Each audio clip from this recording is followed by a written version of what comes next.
Hello everyone and welcome to Spilling the Tea, brought to you by Atollo. I'm your host Saskia, and these podcast episodes will be exploring the world of hospitality through the eyes of Gen Z. What are the questions we're trying to answer? What does the future of hospitality think, want and believe? So without further ado, it's time to listen to them. We are joined today with Jade and Rudy, two students from the Gen Z population. Really, really excited because it is all about hearing from the people that we don't necessarily always hear from. So I'm going to pass over to Jade and Rudy to introduce themselves. Jade. I'm Jade Isidro. I am a final year hospitality management student at University of East London. And I'm Rudy. I'm doing my master's of events and hospitality administration, and it's almost over. And I also work in a restaurant as a chef. Amazing. And Jade, do you work in hospitality as well? Yeah, alongside? currently in a barista position in a hotel. My first question to kick off the conversation is how do you feel about purpose in your life, in your career? Is it something that's important to you, or? For me, definitely purpose is really important. It's kind of like a guide for me to get on with my life. Mm-hmm. With the different steps and like for me to reach a goal is kind of very important in both work and personal life. Yeah.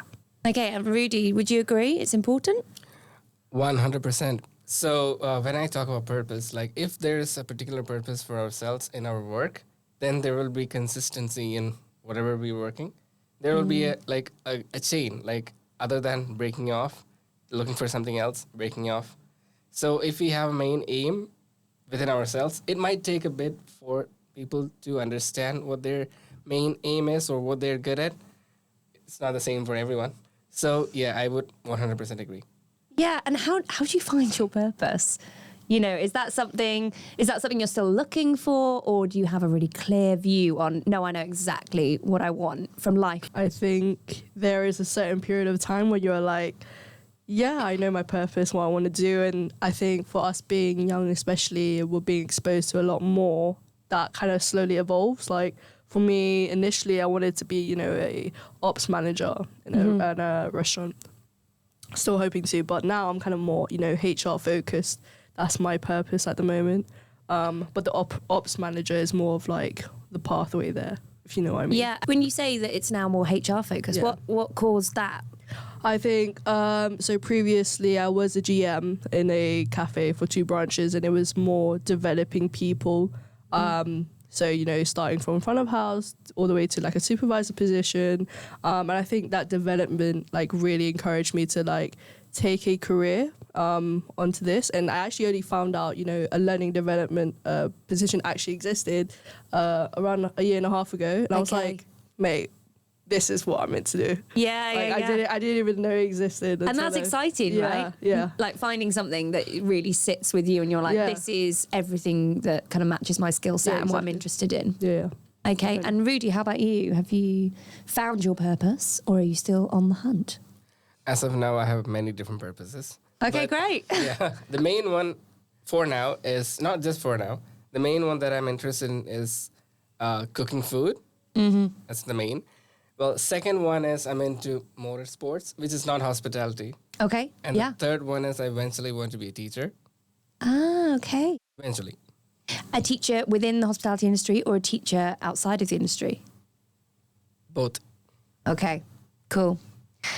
And if you are looking to find a job and you're on the hunt, is the company's purpose and what they present to the world as their purpose, is that important to you? Is that something you're looking for when you're on the hunt for a job? Yeah, 100%. I mean, all the past few jobs I've had, the sense of purpose has definitely been a factor in me, like, kind of deciding. Like, a lot of businesses, where I've worked at, they're small businesses, but their purpose is to bring kind of their culture into London, into the food scene. And I was like, that's definitely it. Like, I had an experience at Dishoom last week, actually. Visited them. They were kind of giving us an insight on what they were doing and stuff, and just gave us the example of they had a calamari dish. Unfortunately, I wasn't able to try it. And they decided to take out that dish. Although it was making a lot of money, it didn't fit with their narrative. And for me, it was just a big eye opener to see, you know, their sacrifice to keep their, you know, story consistent and, you know, in respect of what they're actually trying to bring to London as well. Yeah, so they sacrificed cash basically to make sure everything was aligned with what they were putting out to the world as their and purpose. they said it was actually one of the best selling dishes that they had. Wow. And it's the fact they removed it. It was like, damn, like you were willing to do that, you know, just to make sure the story that you were bringing here was really consistent. Yeah, and is that something for both of you that you find really appealing about a brand or about a business? Would you find that kind of something that you'd be drawn towards? Yeah, well, if a company has a certain purpose, it means that they know themselves and how they are ready to present and how they want their employees and their brand to be. I mean, I can't expect everyone's first job or second job to be a brand-focused company everywhere. Some people might get it, some might don't, but I would prefer, like, if everyone not leave their current jobs, but try to find a place where they value employees, where they have a brand image, where they have a brand image and where they have a set of, you know, purpose and stuff. Yeah, and I think, do you think that a lot of that purpose is around honesty and being open? Because whenever I think about somebody having, you know, a brand having a good purpose, it's, as you say with Dishoom, it's a great example of being like really open and honest. Like, this made us a lot of money, but we're not doing it anymore because it doesn't align with our purpose. And I think what that also shows for the brand is that they're very honest and they're kind of being really transparent. And, you know, if you're coming in as a bunch of students to talk to them about the business, that honesty, I think, do you think with you and your peers in the industry that honesty is really important, and if you do, how important? Yeah, definitely. I mean, honesty is just a big thing, especially with Gen Z. We're all about being open and transparent, especially where we're working, because obviously we want to contribute to a company, but if we're not, you know, exposed to the information or like what exactly are we doing, we can't really put our 100% into our work. But I think once you're honest and you're telling us what's going on, like why we are doing this, it kind of creates some more motivation to, you know, stay there and work, like, and expose the message which you're trying to put out. Yeah, and for another question, both of you, is there a brand that stands out to you that you're like, they are killing it on the purpose front and I would love to work for them? At the moment, I had a recent visit to Rosewood Hotels. We just had a little talk with the university, and they kind of told us about their values and what they're doing. And something interesting that caught my eye was that the CEO, the way she actually designed and themed all the different hotels, not only because they're in prime locations within the countries, but also the way they're themed is based on the culture. So they were saying how when you're in a hotel, you don't want to be taken away from the country where you're at. So their London hotel here, it's very London themed, like the art, the alcohol, which is displayed, the interiors, they've got British bulldogs everywhere. It's like, it's nice to have a cohesive theme. And I think that's one factor to show their sense of purpose. Another thing was their values, like Rudy was talking about. They like to not ingrain it, but encourage it in the customer service. And you can definitely see it. Like a lot of the staff in which I talk to, they really are passionate about their jobs because of the way they feel towards the company. Yeah. And it's great to see that. Like, you know, people are happy working in a hotel and, you know. I mean, it's the biggest advert, isn't it, for working somewhere, is if the employees are happy and are happy to talk about how amazing the company is as well. Exactly. And another question, because obviously at Atollo we run a mentoring program and we focus a lot on showing people that their sort of future, what their career path could look like. Knowing what your path is within a business or knowing what your future can look like in hospitality, is that something that's important to you? Yeah, it is very important. Like there are many different sectors which we have. Like many sometimes choose one sector and they might change it later rate because they at first they might not know exactly how it is, but they might get into it because of the charm of it or because they want experience plainly. But sometimes after a bit of certain set experience is received, they might change for a different place because they might feel like this is better or that is better, and that's totally fine. Like we all like take some time to understand what we really like. Yeah, of course. And do you see your sort of career path as a chef? And is that, because I feel like that's kind of quite clear in the industry when you have sort of, you become a commie and then you're a sous and then head chef and exec chef.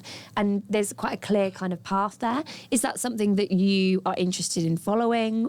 Well, I am interested in following it up to the top, but I might feel like I might stop at one point, like at sous, and maybe start my own restaurant Okay. or like a small bakery. I like bakeries. Yeah. Yeah, and maybe after that, I might become the head chef of that certain place and continue as of that way. Other than like changing restaurants, like changing positions, or because it's still the future, so I might actually do that, or I might continue till the top and then change. Okay, interesting. And would you be comfortable telling your employer, look, this is my plan? Or I'm just thinking, because some employers, you know, really promote it.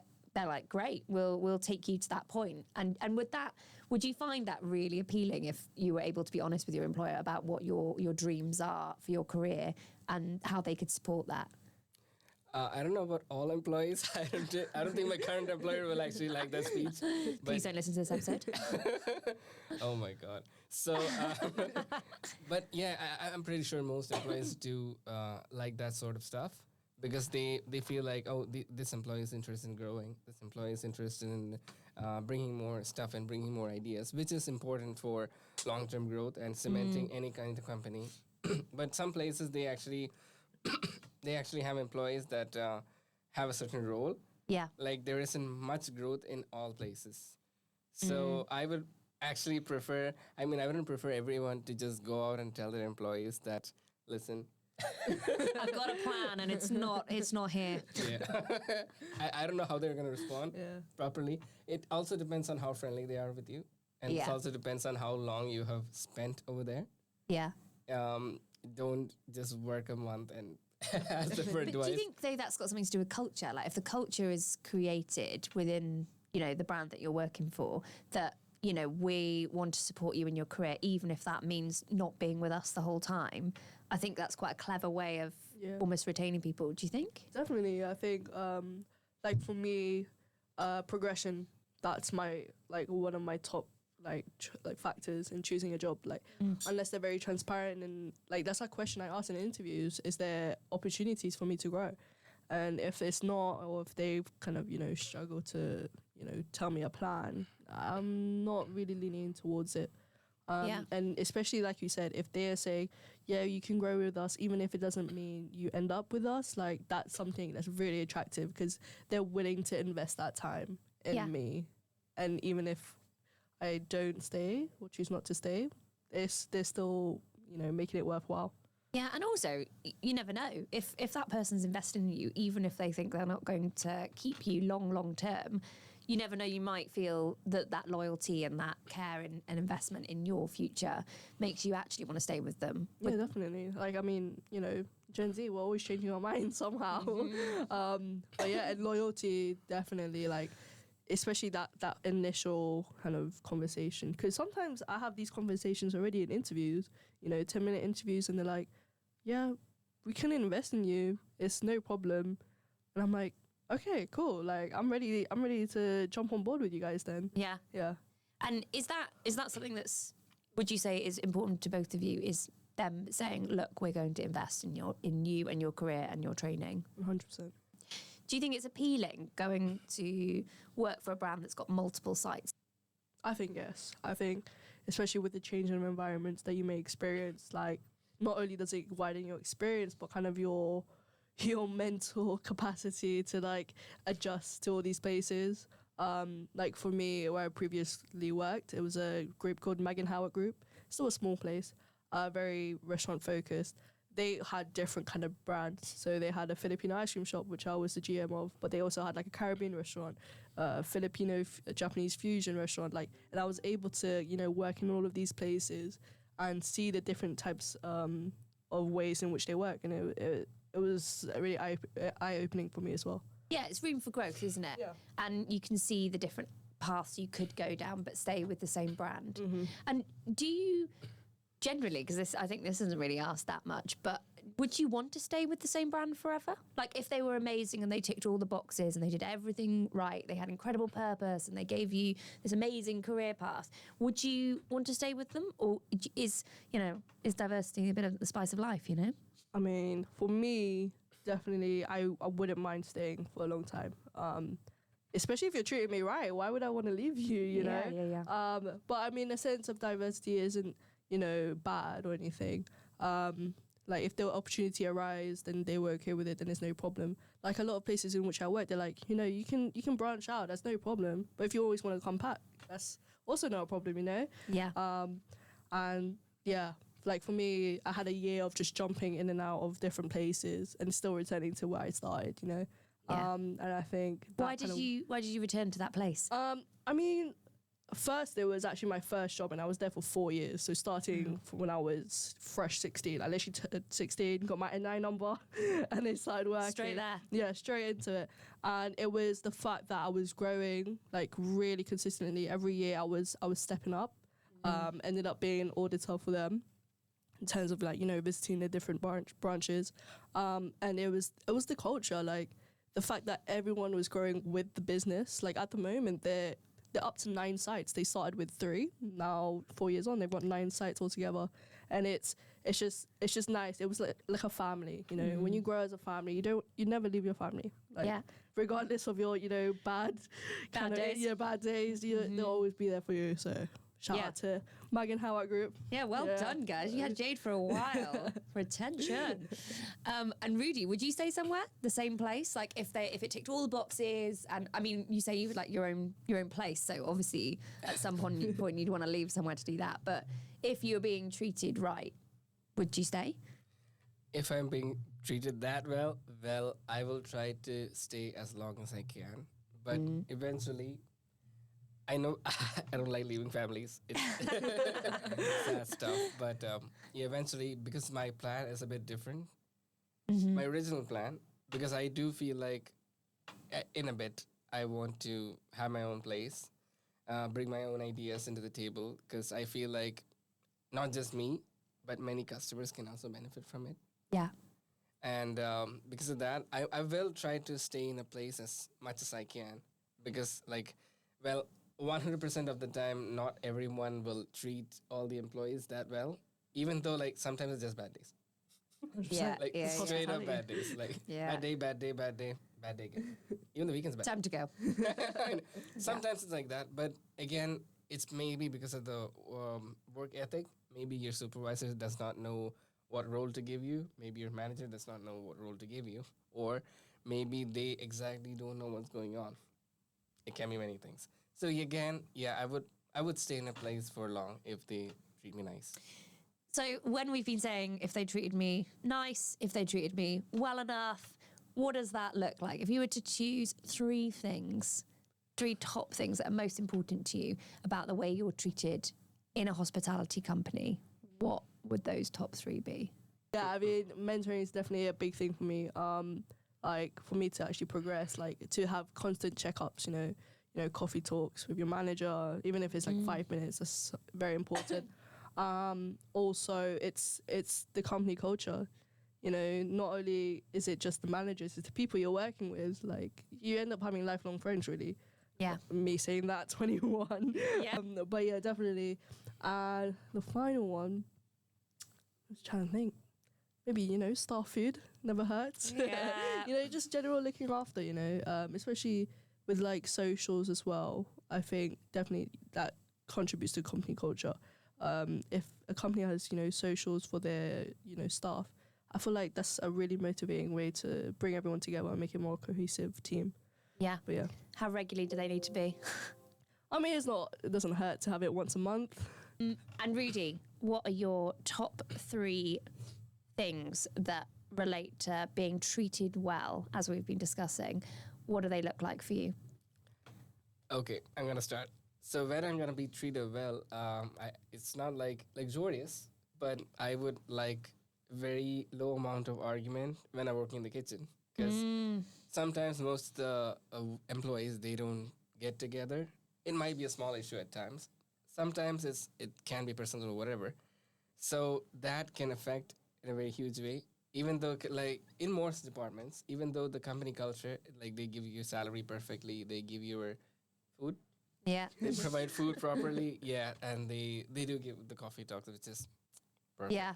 Yeah, but sometimes like what happens inside, it can also be not controlled, but it can be how would I say?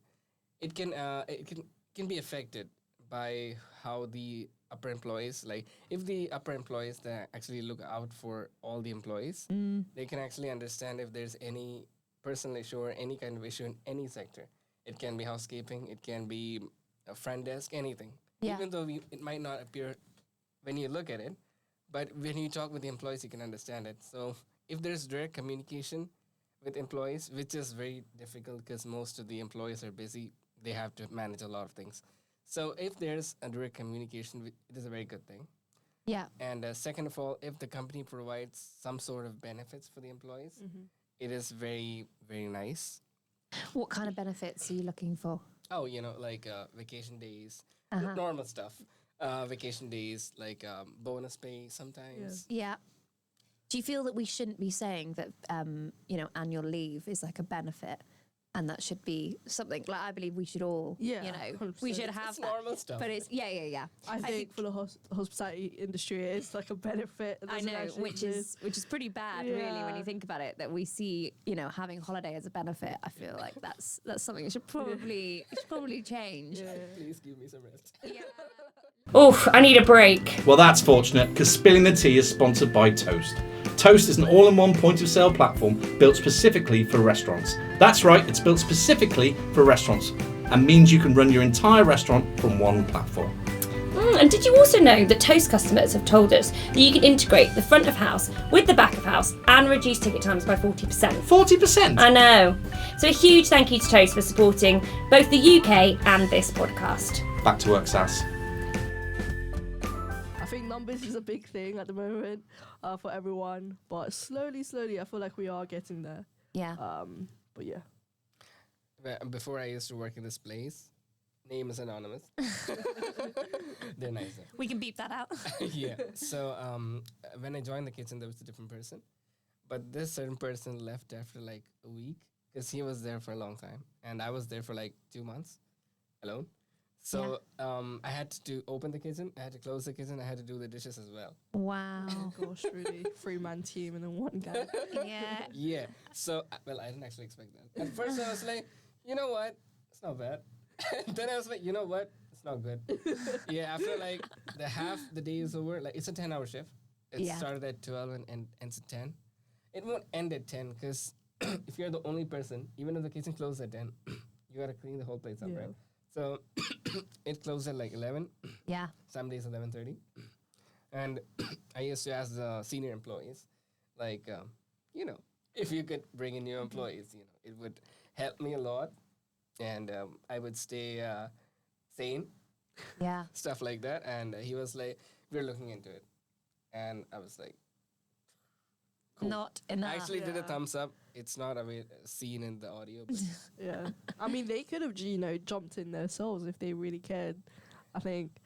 if Especially when you see that, when managers are really hands-on. Like, I've had my fair share of experience with where they just hide around in the back office, Yeah. But when they're hands-on, it's you see that you're valued because they're willing to put in that energy, especially when it comes to the kitchen. Like, they're in the KP section, doing the dishes, suits rolled up, and they Yeah. don't mind. And for me, I think that's amazing. culture, right? Yeah. That's culture. Yeah. Is the people at the top dropping in when they need to and Yeah. supporting you when you need it. And in hospitality, what that looks like on a day-to-day basis could be, in the sink or Yeah. ferrying food out or behind the bar. And, that I think that is probably what really makes a culture.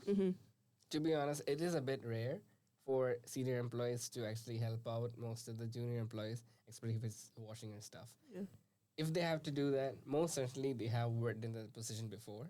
Mm. They have come from the mud. or Rudy, so. I need to bring you to my workplace because I'm being treated very well. So that's what happens. Because in my workplace, when I've worked before, a few of them, they have actually they were ready. Like the managers, they were ready when we were like really busy or really understaffed. They were interested in helping us out. But in other places, I don't know, like some of them, they were not actually that willing, not willing to get their hands dirty. I mean, they might call some other employees who had different works and who had different responsibilities.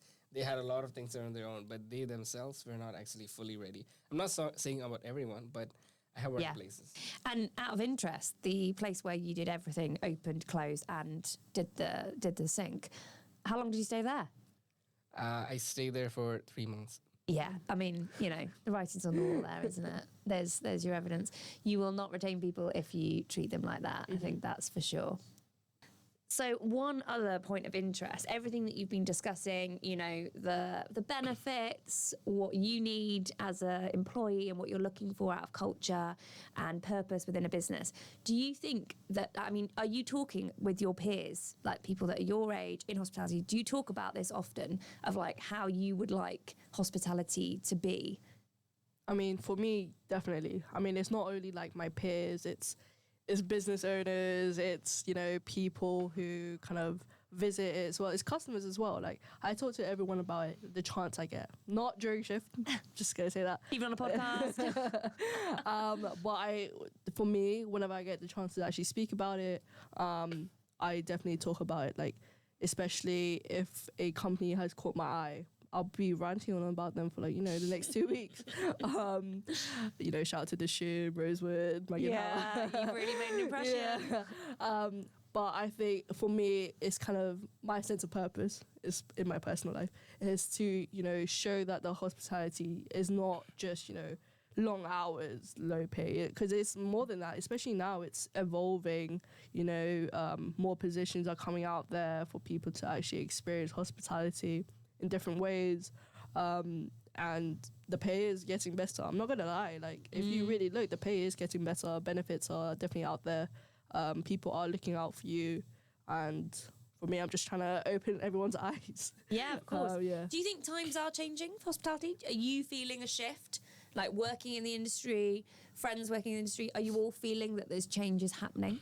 For me, I think the work-life balance has definitely evolved. Like, for my previous years of working in hospitality, it was always, you know, double shifts, even if you were working a single shift or working early the next morning. But I think now, especially post-pandemic, you know, well-being has definitely been an important factor for people. And I think the work-life balance has definitely played into that. Yeah. I know people who are lucky enough to have more than, you know, 2 consecutive days off. And that's something that, like, if this was before back in the day, I would never have this opportunity. Yeah. And it's the fact that that's happening now. I think, times Which are is changing. crazy. Yeah. Like 2 days off, Monday, Tuesday. Lovely. Amazing. It's like having a weekend. Unheard of in hospitality. Yeah. And Rudy, are you sensing a change? Obviously, coming from kitchen side of things, I think a lot needs to happen, but are you feeling any kind of shift? As of right now, it is a lot different because as times are changing, technology is changing. So we get more better equipments in the kitchen, which makes our life a whole lot easier because there are things that you can do in like 30 minutes. But since there's new tech, we can do that in like 10 minutes. What kind of tech? Oh, so it's, okay, imagine like a salamander. Yeah. Okay, I'll take a different example, sorry. No, I know what a salamander is. I'm okay. But no, use another one. A big oven. Yes. I used to work in a place where we use stone ovens. But there are places where we have electric ovens. Like the whole thing is electric.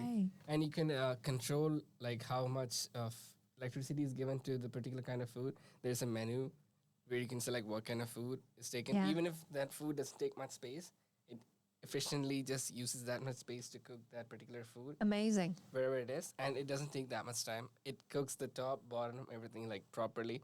Yeah. Okay, it might not taste 100% authentic as the stone one, which takes a lot more time. But being in a busy industry, I would say my role. Yeah. This makes a huge difference. And Especially if you don't have the numbers in the kitchen. Yeah. I imagine that makes a huge difference. It does. 25 minutes or 20 minutes is a big difference. Yeah, of course. That's really interesting. Tech making, you know, a difference to your job in a people, you know, industry is quite an interesting one. Have you found any changes in the tech and found that that's helpful? I think I actually had my fair share in the kitchen for a little bit, and I found out about a Thermomix. Yeah. I'm not sure if you. Yeah. know what yes, it- yes, yeah. yes. I was Oh, like, Rudy knows. It's really cooking it while it's mixing, and it's saving someone being there for like half an Yeah, hour. the thing is with the Thermomix, it's a mixer grinder, but Yeah. you can also simulate a pestle and mortar in the Thermomix. Ah. So yeah, it's a very cool. This is what I'm saying. Like they're saving so much time, making it more efficient. And I think for front of house, it's definitely evolved as well. We're having these new EPOS systems to make it more personalized. The menus in which they're given to the customers has changed as well.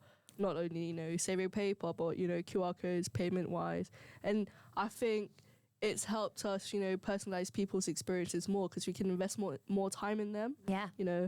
We've got robots serving food now, I and was it's like just about to say this is a real off topic, but Yeah. what are your thoughts on robots? It's a yes and no for me. For me, robots are quite scary. I'm not gonna lie. Yeah. I feel like an iRobot kind of scene is gonna happen sometime soon. But I think it is good. People are making these cute little robots to help transport our food, and it's making it a little bit more easier for us hospitality folk. So you'd say it's but yeah. improving Yeah, I think what you can offer. Yeah, I think especially it helps save a runner. Like a runner can definitely change their position to a waiter, Yeah. and have that opportunity to speak to more people. It's these small things Yeah. that are helping us. But yeah. Interesting. And what's your thoughts on robots? I think you should talk as they're listening. The robots. Yeah, they could be listening right now. Also, any robot companies out there want to sponsor this episode? There are many places that actually I think it's mostly Japanese. I don't know about here. Do they have any robot?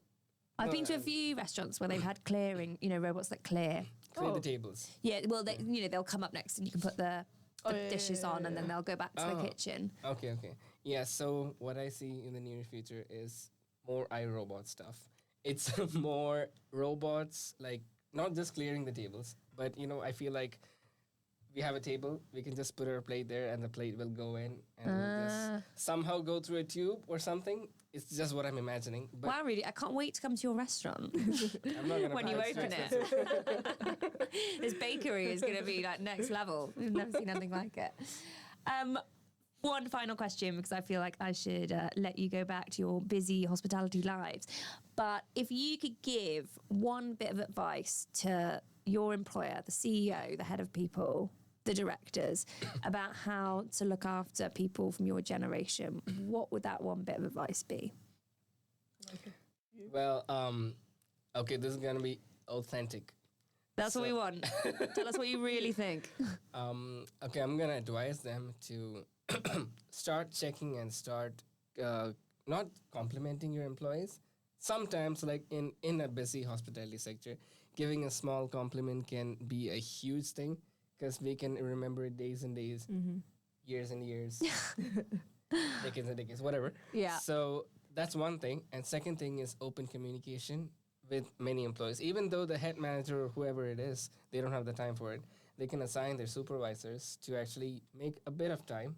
I mean, we don't want the days to just run out and finish and repeat the same day. Yeah. Make a bit of time for the employees. So the employees can honestly voice their opinions, not just by fear. Honestly voice their opinions, not fear of losing their jobs because of saying something. And by analyzing that, they can make some changes. And by doing those changes, they can retain those employees. And if you retain employees for a long time, you don't need to bring in newer employees. Newer employees are good, but if you have a certain amount of employees that you need, and if those employees stay for a longer period, the brand image grows, and because they are there for a longer time, their skills grow. It's the same thing that we're doing, so it grows better. It actually be better. So employee retainment is too important. Yeah. So to summarize, you want time basically given to you to be listened to and for them to go away and use what you've said and put that into tangible changes in the company that you work at. A little bit of time, that's it. That's all you're asking for. I mean, a little bit of time, some honesty and a compliment, that's not too much to ask, I don't think. And Jade, what advice would you give them? I definitely agree with Rudy. Listen to our opinions and definitely act upon it. Not just in through one ear, out through the other. But also just see what people want to do. even if it's, you know, getting off into another industry, if people do want to stay in the industry, then definitely create a path for them to hopefully stay in your company, because I think to show that time and value, again, you know, time and effort into your employees, it definitely is something for us to stay within a company. Like, yeah. And I think you mentioned earlier about coffee catch-ups. Yeah. Oh, yeah. You know, I mean, that's a really easy way to kind of keep in touch with all your employees and keep listening and, you know, keep it regular. Yeah, you know, 5 minutes every 2 weeks, even if it's just once a month. I think that's definitely important. And I think it's definitely checking up on people for their well-being as well. I think at the moment, you know, mental health is a big thing, and I definitely look for places that kind of value that and, you know, offer, you know, possible, you know, therapy sessions, even if it's just a call or something, or hotlines or something like that. Like, just, you know, general, keeping us healthy in both physical and mental, you know, state. I think that's important for me as well. Just basic care, isn't it? Yeah, and just being look interested. after us. Yeah. Guys, amazing. I have actually got one last question. So at Atollo, we play a bit of a fun game where when we think of a brand, we think, what song would that brand be if they were a song? So if you were to think of hospitality, generally, as an industry, what song would represent hospitality? Never Too Much, Luther Vandross. Interesting. Can you hum it? Never too much, never too much. Da, da, da. And why that one? I think, you know, it's a pumped up song. It keeps you going. Like, for me, if I hear that on the restaurant playlist, I'm going. I'm moving. You're out the door. I'm vibing with customers. Yeah. And it's like it says, it's never too much for me. It's never too much. Like, although it may seem like I'm reaching my limit, never too much. Never too much for me. Love that, Jay. Rudy, what song? Okay, there's a song that I was listening like 1 hour ago, and it sums up perfectly for most people who work in a kitchen side. It's "Living Alone" by Freddie Mercury. Like, you know the song? I do, but why? That's sad. Are you living alone in the kitchen? Okay, not me personally right now, but I have had those times, and I know people who still like work alone in a kitchen, manage everything by the kitchen, and it's not like they can instantly change the work system. They're there for like mostly the money, and they have bills to pay, they have rents to give, and shout out to all my kitchen employees. Woo. Also, I'm not being funny, really, but if you're talking about all these robots coming in, everyone will be living alone. We'll all be working in silo against robots. I'm gonna play that song on repeat. Listen, guys, thank you so much. It's been great to have you here, and your insight will be hugely well received, I'm sure. Thank you. Thank you for having us. Thank you so much, Saskia. Voicing my opinion. Yes, I'm going to do like a clap. I think this is the clap. Oh, no. It's a little farewell. Thank you very much, guys. If you want to attract, retain, or develop your team, check us out at myatollo.com. That is www.myatollo.com.